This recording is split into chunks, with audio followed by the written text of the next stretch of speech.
Early in the morning, a young man was knocking on the door of a clothing store. The store clerk was very angry and shouted at him to go away. But this young man just wanted to go in and buy a set of clothes for a job interview. The clerk yelled, "We don't serve homeless people here, go away!" In the parking lot, a well-dressed man was sitting in his car and saw everything. When the young man's eyes filled with tears and he turned to leave, that man walked up to him and asked, "Hey, young man, did you want to go into that store just now?" The young man said sadly, "Yes, I just wanted to buy a suit for my interview. But that clerk said they don't serve homeless people. I'm not homeless. I'm just a very poor young man who lives with my father.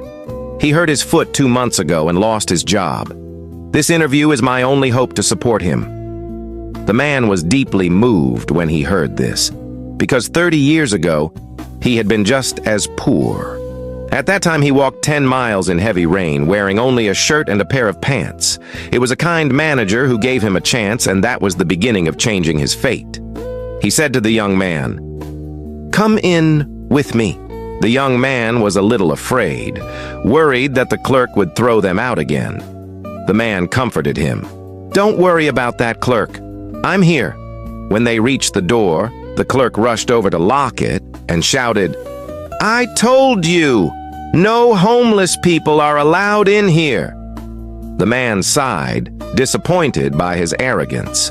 Then he took out a bunch of keys and skillfully opened the store door. The clerk froze and stammered, "Who are you? How do you have the key to the store? Didn't I say you can't let these beggars in?" The man calmly showed his ID and said, "I am the owner of this store. I came today just to see how things are going here." The clerk panicked. "Wait, boss, please don't fire me. I didn't know it was you." The owner cut him off. "First, do not interrupt your boss when he is speaking. Second, you are just an employee. You have no right to decide who can enter my store.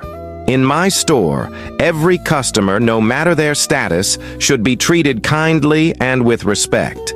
Someone as arrogant and judgmental as you does not belong on my team.